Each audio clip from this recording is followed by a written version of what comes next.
영양제 많이 섭취하고 계시나요? 저희 가독자님들은 많이 드실 것 같은데 저도 막 이런 식으로 10가지 이상을 섭취하고 있는데 그냥 관성적으로 무의식적으로 그냥 오랫동안 먹다 보면은 문제가 되는 다빈도 조합이 있거든요. 그게 어떤 건지, 어떤 문제와 어떤 부작용을 유발하는지 같이 한번 알아보겠습니다.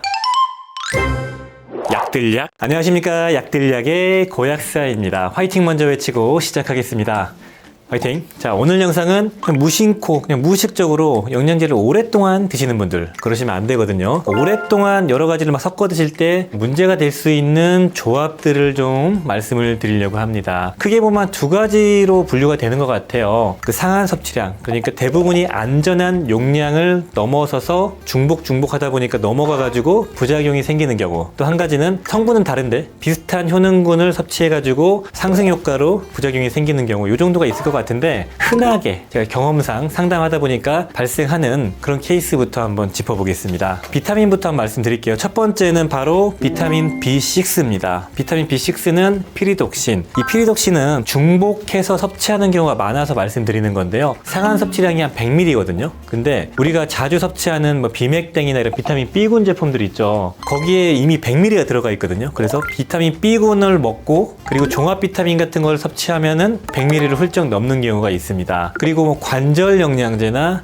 눈 영양제, 그런 데에도 비타민 B6가 많이 들어가 있거든요. 그래서 흔하게 먹다 보니까 비타민 B6가 100을 넘어서 부작용이 생길 수 있다. 근데 사실 연구 데이터를 보면은 200ml까지는 대단히 안전한 편이다, 이렇게 나와 있는데 어찌됐든 간에 100ml를 넘어갔을 때 이런 부작용이 생길 수 있기 때문에 용량 체크를 잘 하셔야 된다라고 말씀드리고 싶습니다. 일반적으로 이렇게 100ml 이상을 섭취했을 때 생길 수 있는 부작용, 신경독성이 발생할 수 있다고 말씀을 드렸습니다. 손이 저리고 감각이 이상해지고 통증이 생기는 그런 신경독성이 생길 수 있으니 고용량 섭취하시는 분들을 체크하시고, 일반적으로 단기간 섭취했을 때는 문제가 없지만 3개월, 6개월 이렇게 꾸준히 그냥 용량 체크 못하고 드시는 경우에 문제가 생길 수 있습니다. 자, 그리고 두 번째는 바로 비타민 B9, 엽산입니다. 엽산 같은 경우도 상한 섭취량이 1000이거든요. 1000. 그런데 아까 말씀드렸던 것처럼 종합 비타민과 비타민 B군을 같이 섭취할 때 보통은 1000을 넘어가는 경우가 많습니다. 그래서 철분제에도 들어가 있고 관절력에도 들어가 있고 오메가3에도 들어가 있는 경우가 있고 눈 영양제에도 들어가는 경우가 있거든요. 그래서 이렇게 다양한 것들을 섭취했을 때 1000을 훌쩍 넘어가게 되고 문제가 발생할 수 있는 거죠. 보통은 신경독성, 비타민 B12를 결핍시켜가지고 신경계의 부작용과 신장이나 장기 쪽에 문제를 일으킬 수 있다. 그리고 백혈구나 면역세포에 영향을 줄 수 있다라는 데이터가 있기 때문에 이 1000을 넘지 않도록 용량 조절을 잘 하셔야 됩니다. 그런데 이제 활성형 엽산 같은 경우는 그런 문제가 거의 생기지 않는다고 알려져 있기 때문에 이미 대사가 되어 있는 몸에서 바로 이용 가능한 형태이기 때문에 그렇습니다. 그리고 세 번째는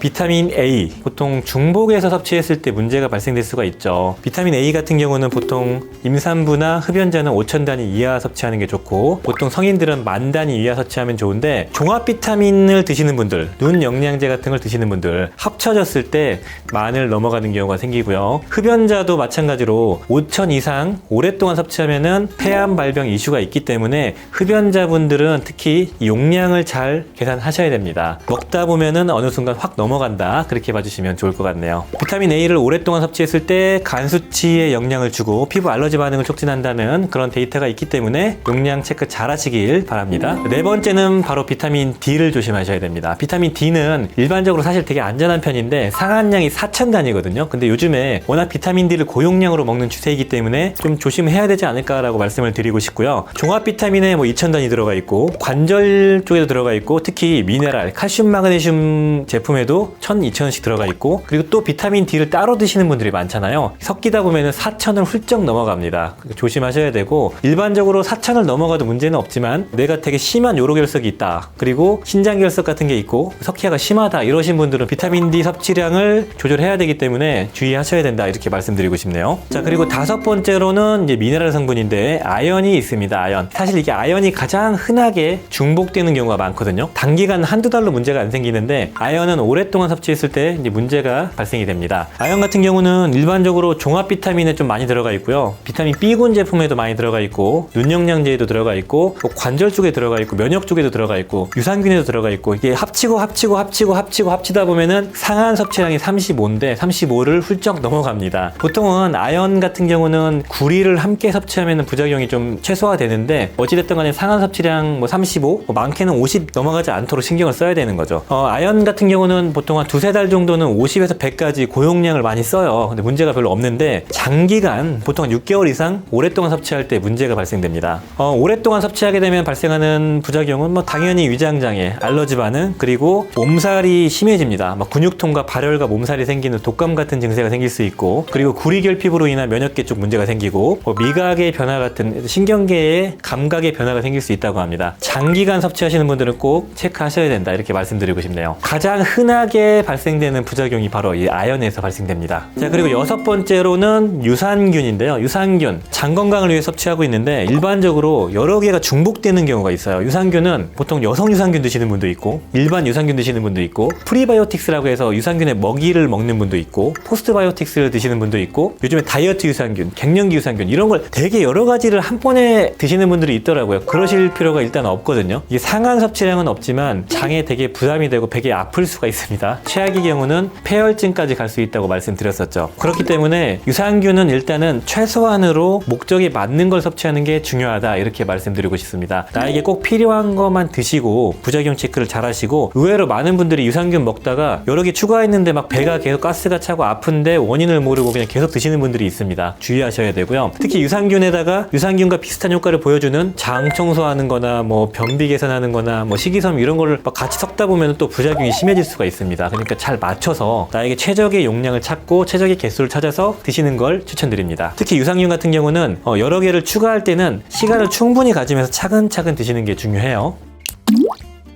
자, 그리고 일곱 번째로는 요거는 이제 비슷한 성분들이 겹쳐서 오랫동안 먹었을 때 발생할 수 있는 부작용인데, 혈액순환이나 혈전 억제하는 성분들을 중복해서 오래 먹었을 때 문제가 발생될 수 있습니다. 보통 흔한 성분들이 은행잎, 그 다음에 뭐 아르기닌, 그리고 뭐 코큐텐 이런 것들, 식물성 항산화 성분들, 이런 것들이 혈전을 좀 억제하면서 혈액순환을 도와주는 작용이 있는데, 보통 한두 개 먹었을 때는 문제가 거의 없고 여러 개 섭취해도 문제가 되는 경우가 거의 없는데, 간혹 가다가 혈압이 낮으신 분들이나 예민하게 반응하시는 분들은 막 어지러움증이나 두통, 막 구역구토가 생기면서 저혈압 증세가 생길 수 있습니다. 이런 거 조심하셔야 돼요. 먹다 보니까 갑자기 나도 모르게 막 이런 증상이 생기면은 왜 그러지 하면서 막 그냥 이비인후과 가셨다가 병원약 먹고, 그러면 또 그것 때문에 부작용 나고, 이 중요한 원인만 찾으면 되는데 그게 안 돼서 문제가 생기는 경우가 많이 있습니다. 이런 경우는 조심하셔야 된다. 특히 병원에서 처방하는 다양한 혈액순환제나 혈전약을 드시는 분들, 그런 분들은 특히 조심하셔야 돼요. 상승작용이 나타날 수 있기 때문에 그렇습니다. 자, 그리고 여덟 번째로 말씀드릴 분들은 일단은 항산화 성분들을 과잉 섭취하는 경우도 앞서 말씀드린 것처럼 문제가 발생될 수 있는데, 비타민C 메가도스 하시는 분들이 셀레늄, 코큐텐,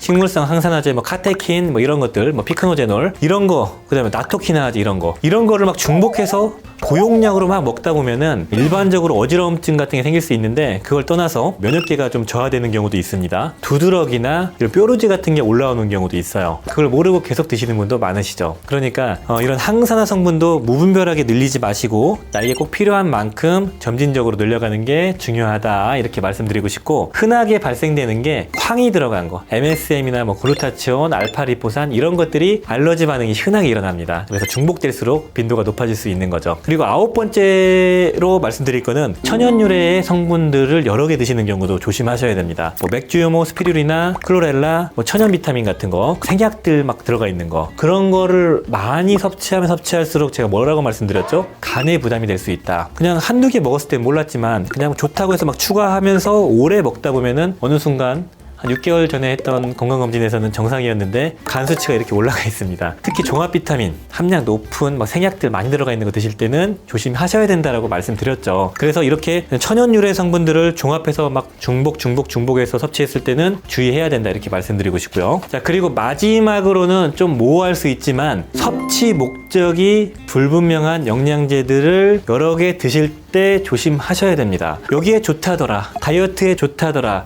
장 청소에 좋다더라, 좋다더라, 뇌에 좋다더라, 카더라 이렇게 넣다 보면은 이것들이 그냥 좋은 줄 알고 계속 드시다 보면은 어느 순간 원인 모를 부작용을 만들어냅니다. 알 수가 없어요. 그 카더라 하는 그 영양제들에는 뭐가 들어있는지 정확히 표기가 안 돼 있고, 표기가 돼 있어도 우리가 식별할 수가 없고 어떻게 중복되는지 알 수가 없기 때문에 어느 순간 확 과민 반응이 일어나거나 간 수치가 높아지거나 갑자기 막 두통이 생기거나 배가 많이 아프거나 원인 모를 부작용이 생긴다, 이렇게 말씀드리고 싶습니다. 그래서 영양제를 섭취할 때는 꼭 목적성이 있는 거, 내가 목적에 부합하다 싶으시고 어느 정도 달성이 됐다 싶으시면 끊으셔야 돼요. 가장 흔한 게 다이어트 관련된 거, 장 청소 관련된 거, 디톡스 관련된 거, 목적만큼만 섭취하고 어느 정도 스케줄대로 왔으면 끊어주셔야 된다. 그리고 효과가 있나 없나를 꼭 보시고 내가 어떤 목표했던 그런 효능이 나타났나 보고 없으면 잘라내셔야 되죠. 그러니까 그런 것들을 좀 구분해서 섭취하는 게 되게 중요합니다. 총 10가지를 말씀드렸고요. 우리가 오랫동안 건강하게 좋은 영양제를 섭취하려면은 이런 요소들도 좀 주의 있게 보면 좋겠다. 아연 같은 거, 그리고 혈액순환제 같은 거 중복되는 거, 이런 것들은 꼭 체크하시면 좋겠습니다. 오늘 영상이 도움이 되셨으면